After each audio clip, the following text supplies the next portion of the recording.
दोस्तों, आज हम यहाँ पर कन्या लगन के जातकों के बारे में बात करेंगे और जानेंगे कि गुरु का यह गोचर कन्या लगन के जातकों के लिए क्या क्या लेकर आने वाला है। कन्या लगन के जातकों की कुंडली में गुरु केंद्र के दो भावों चतुर्थ व सप्तम भाव के स्वामी हैं और इनका गोचर आपके अष्टम भाव में होगा।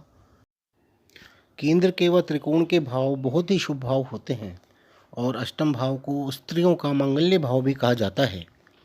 अष्टम के गुरु के बारे में कहा गया है कि वह जातक को शमशान से भी वापस ले आता है। अष्टम भाव से हम गहरी चीज़ों का अध्ययन करते हैं, यानी हम किसी चीज़ की गहराई तक पहुंच जाते हैं, जैसे कि रिसर्च आदि में होता है। इसके अलावा ज़मीन के अंदर हो रहे कार्य व चीज़ों को भी हम अष्टम भाव से ही देखते हैं। आपके जीवन साथी का धन या आपकी संतान का सुख आदि भी हम अष्टम भाव से ही देखते हैं। अष्टम भाव आयु का भाव भी होता है, तो यहाँ पर गुरु 1 साल तक रहकर आपको रिसर्च में सक्सेस दिलवा सकते हैं। खुफिया एजेंसी में कार्यरत लोगों के लिए तथा माइंस का कार्य करने वाले लोगों के लिए भी यह बहुत अच्छा समय है।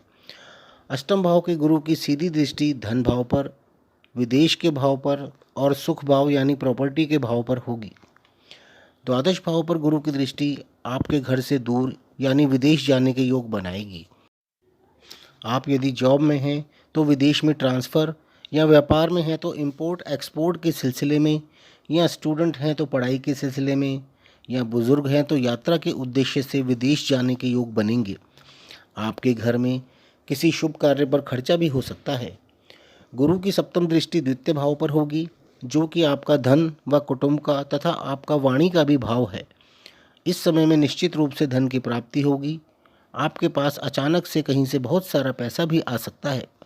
आपके परिवार में वृद्धि होगी, यानी आपके परिवार में कोई विवाह हो सकता है या कोई संतान का आगमन भी हो सकता है।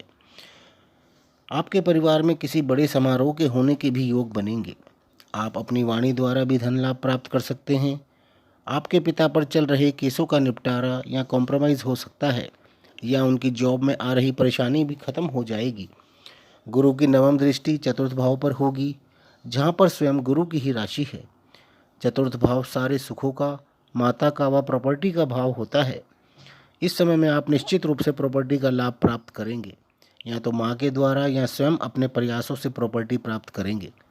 आपके सुखों में वृद्धि होगी, वाहन की भी प्राप्ति के योग बनेंगे। आपकी माता के साथ आपके संबंधों में सुधार होगा। इसके अलावा गुरु सप्तम भाव के भी स्वामी हैं, जो कि आपके विवाह, विदेश व व्यवसाय का भी है, यानी इस समय में अविवाहित लोगों के विवाह के भी योग बनेंगे। आपके विवाह में आ रही बाधाएं दूर होंगी। आपके व्यापार में भी बढ़ोतरी होगी। विदेश जाने के भी प्रबल योग बनेंगे। अभी गुरु का गोचर मीन राशि में चल रहा है और 21 अप्रैल को गुरु मीन राशि छोड़कर मेष राशि में गोचर करेंगे और वहां पर 1 मई 2024 तक रहेंगे। इस बीच गुरु 4 सितंबर को वक्री भी होंगे और 31 दिसंबर को 118 दिन बाद मार्गी भी हो जाएंगे। कुल मिलाकर कन्या लगन के जातकों के लिए यह बहुत ही अच्छा समय जाने वाला है। तो दोस्तों, वीडियो पसंद आए तो इसे लाइक अवश्य करें। धन्यवाद।